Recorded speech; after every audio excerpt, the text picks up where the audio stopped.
Hello and welcome to today's EMBN Tech Show, the monthly look at what's hot in the world of bike parts and products.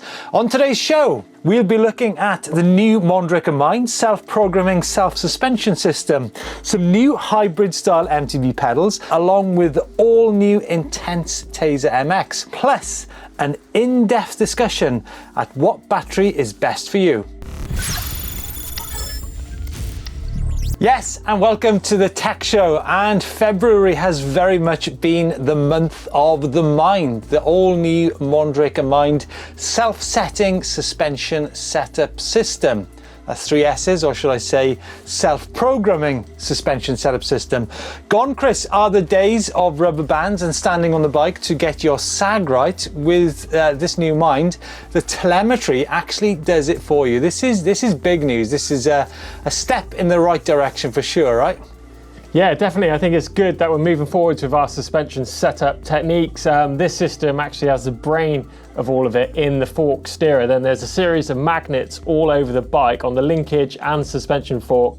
And what it does is measure the difference in the magnetic force between each magnet. And from that, it relays all that information to an app. So it's going to help you with your preload, your rebound, compression, and just get that bike sorted, suspension setup before you hit the trails, which is really cool, yeah. I think.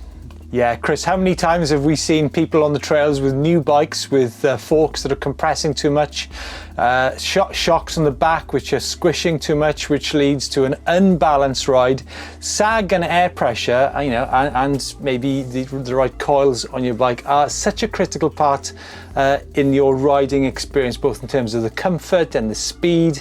And like I said, the balance which you've got on your e-mountain bike. So this is really great news. Now, obviously, we have seen systems similar to this in the past with the Quark system, the Shockwiz, which was launched in 2017, but nothing as part of a bike, right? No, nothing as part of a package. As you say, that system from the Shockwiz has been around for a few years now, works pretty similar basis, relays all that information to an app and can help with that setup. But I think as an OE thing coming from a manufacturer, this is something pretty special. And it's just on the high-end bikes at the minute, isn't it, from Mondraker? Yeah, it's on the Crafty. It is on the non-e-mountain bike version as well, but a very, very cool looking bike from Mondraker. Now, on the subject of bikes, Chris, Intense from Temecula in California, got the new Tazer MX. This is a very nice looking bike, I have to say. Does look cool, doesn't it? So this has got a big MX influence into it. So it's got all the components from the likes of Öhlins, Renthal, Magura, ODI, which are of course all big names in the motocross world. And I think Intense have always been that brand that has sort of that MX sort of background to it, Sean Palmer and those guys, sort of all that crossover. So I think they've added all these components to it and made kind of like a dream motocross e-bike package, really.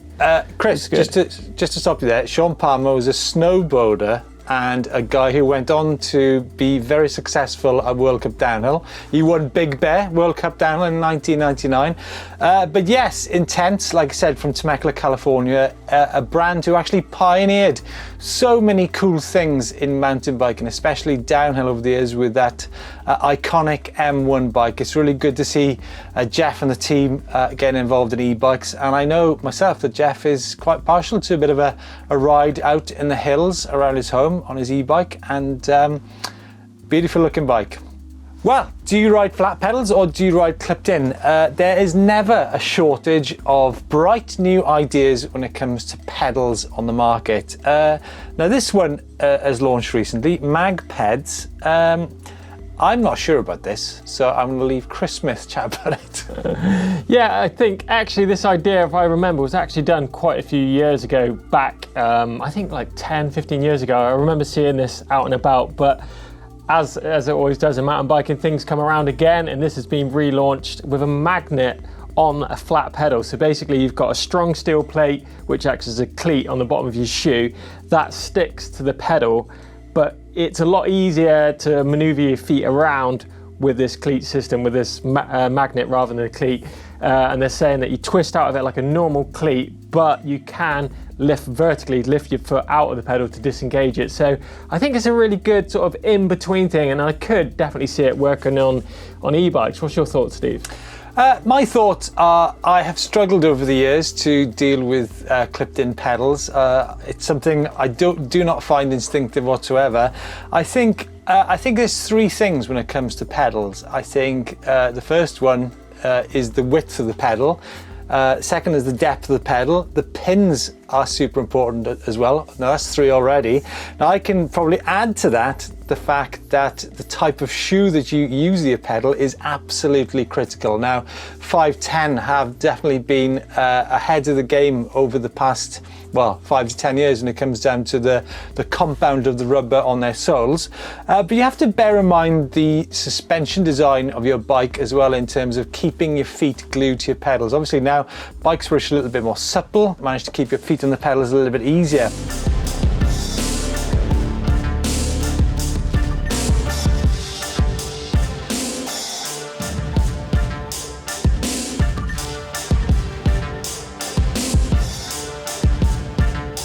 Another impressive product on the market is coming from Thule. Now Thule are originally guys that are going to be doing roof racks and bike carrying systems for your e-mountain bikes, but they also do some pretty cool luggage as well. Now I've just received the smaller of the two backpacks. This is a 12-litre version of the rail backpack, but the e-bike version has a dedicated battery compartment in it, and it has a huge 18-litre carrying capacity, so great for those big days out. And of course you can slot that battery in nicely, and you're going to be protected by its inbuilt back protector. What do you think of those, Steve? Look good. Yeah, I like it. I think we're going to see a lot more battery carrying solutions from brands in the years to come, because you know everybody wants a bit more range. I'm not so sure that batteries on the bike are the best idea. But on this subject of batteries, what is the best battery solution for you guys? Yes, the incredibly complex world of lithium-ion batteries that power most of our e-mountain bikes. Well, the first question is, how do you measure them? Well, they're measured in watt hours, but it's not that simple. Most of the time, more watt hours actually means more range. But for example, if you had a 630 watt hour battery in, say, a TQ motor, which has got 120 Newton meters of torque, and maybe if that bike weighs 27 kilos, you will not get as much range as if that same 630 watt hour battery was bolted to a bike which weighed 22 kilos and had a motor which pumped out, say, 60 Newton meters of torque. It's a very complex subject, Chris, isn't it? Yeah, so there's three main things you need to think about when it comes to batteries. First up is going to be the watt hours of the battery, then the torque of the motor, and then lastly, the weight of the rider too. Oh, but Chris, is it lastly or does that come first? The weight of the rider has a massive... Bigger things, isn't it? Yeah, I mean, how many times have we seen it? The fact that, you know, lighter riders just have a massive amount more range than heavier riders. I mean, I've said it a million times before, Tour of Mont Blanc, 2019, wasn't it? And I was riding with a guy who was 50 kilos. He could get 10,000 feet of climbing out of a 700 watt hour battery, and I could only get 5,000 feet out of one. No, I see it every video I film. Our cameraman is skin and bones, and he can do twice the miles that I can on the e-bike. I get a flat battery, and he's still got half left. Makes a big difference. Skin and bones. So what do these batteries look like? Well, let me give you an example, guys. Now I've got here, I should put aside earlier, this is a 700 watt hour battery out of a Specialized Levo. It weighs 3.8 kilos, so it comes back to that Thule bag that Chris was on about earlier.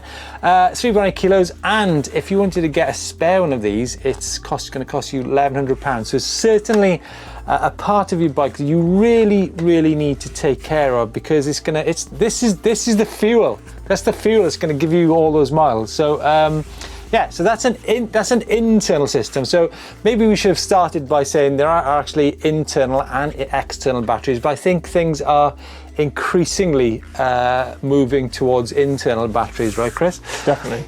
Yeah, I think the size of those batteries is also something you want to consider. Like, as we talked about earlier with the Thule backpack, yes, you can fit some batteries in there, but when you're talking about the Specialized 700 watt hour battery, that is a big battery. You're almost talking about trying to fit a whole down tube of your bike into your backpack. So I think the only backpack on the market that will take that Specialized Levo 700 watt-hour battery is the Evoc bag, but that is fully stretched out with all the zips undone, and you can just about fit it in there. So 700 watt-hours will last a long time though. You know, and if you do put another one in your backpack, that's 1,400 watt-hours of ride into, you know, battery power. It's a lot of watt-hours.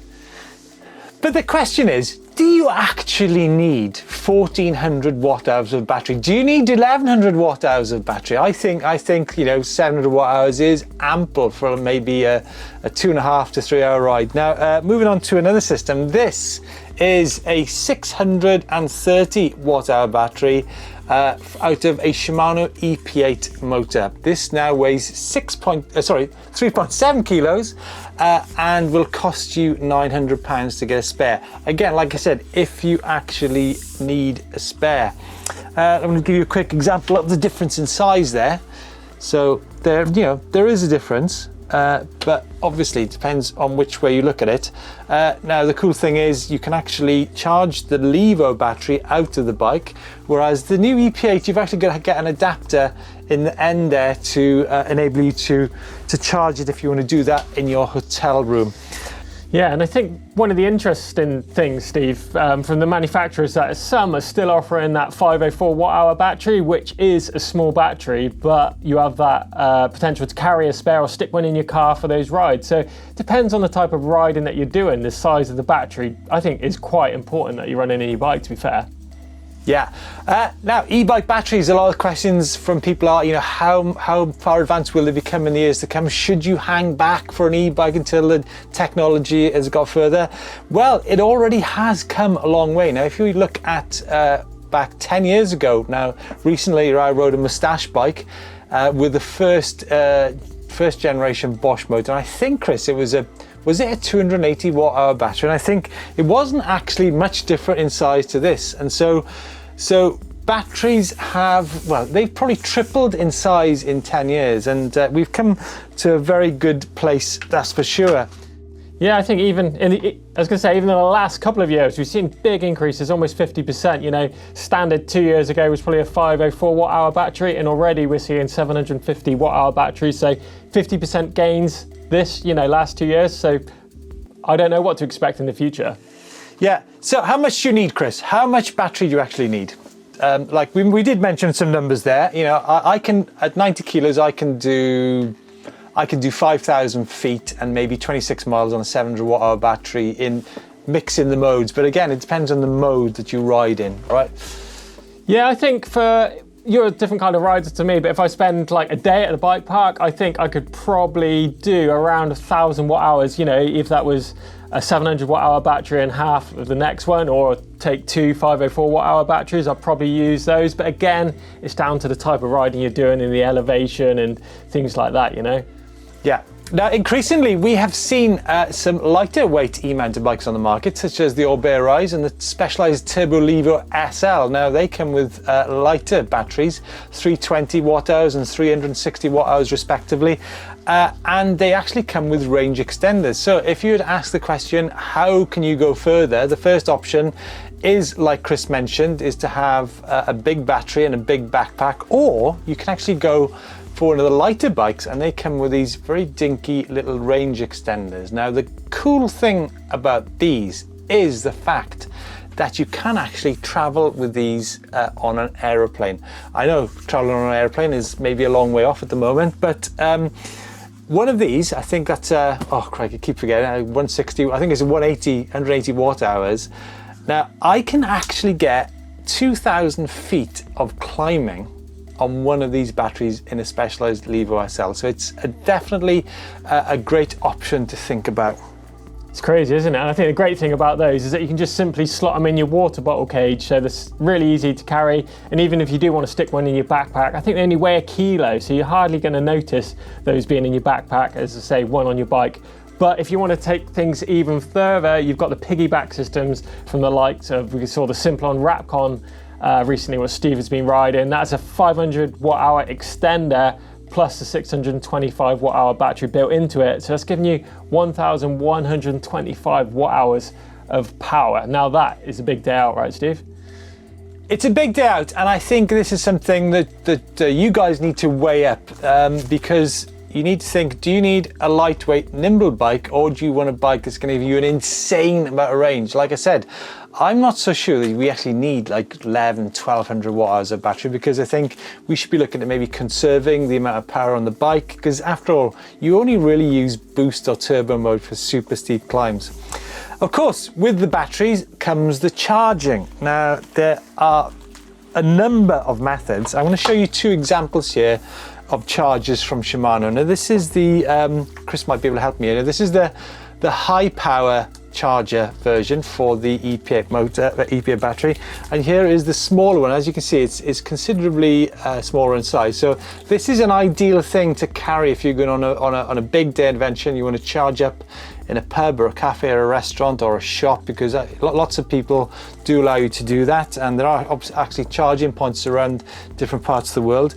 But if you want fast charging, it's the bigger charger which you need to go for, because it'll, I wouldn't say it halves the time, Chris, but it's significantly quicker, isn't it, than the smaller system? Yeah, it's definitely a lot noticeably faster with the standard charger over that smaller charger. But there are, I think Bosch a while back offered a fast charger which could actually top one of their 504 watt hour batteries up to 50% within an hour. And of course, that's pretty quick. I'm not too sure what the standard charge was for that, but normally you're talking around 4 to 6 hours for a standard charge on a 630 watt hour battery. And of course, you can get car chargers as well, so you can plug them into cigarette lighters and just charge them up en route to the trails, and maybe just add a little bit more to it. You know, if you're on a long drive, pretty cool as well. Another option. Obviously, the problem with that, Chris, is that you cannot smoke your cigar as you're driving down the motorway with your e-bike charging in. But there you go, a not so brief look at e-mounted bike battery systems. Please let us know any comments or questions that you have on the different batteries on the market, or the way they're fitted, or the way they're charged, or the way you need to look after them, because that is also a very important aspect of having an e-bike battery, is how you actually look after it. If you don't look after them, you're going to get a lot less mileage or kilometers out of your battery than you might do. That's it for this month's tech show. Thanks for joining us. We'll be back in 4 weeks' time for some more e-mounted bike tech. Chris, I'll let you get back to your car and your cigar. Or did you come on your motorbike today? Motorbike this time, so I have to get the out the side of the helmet. Cheers.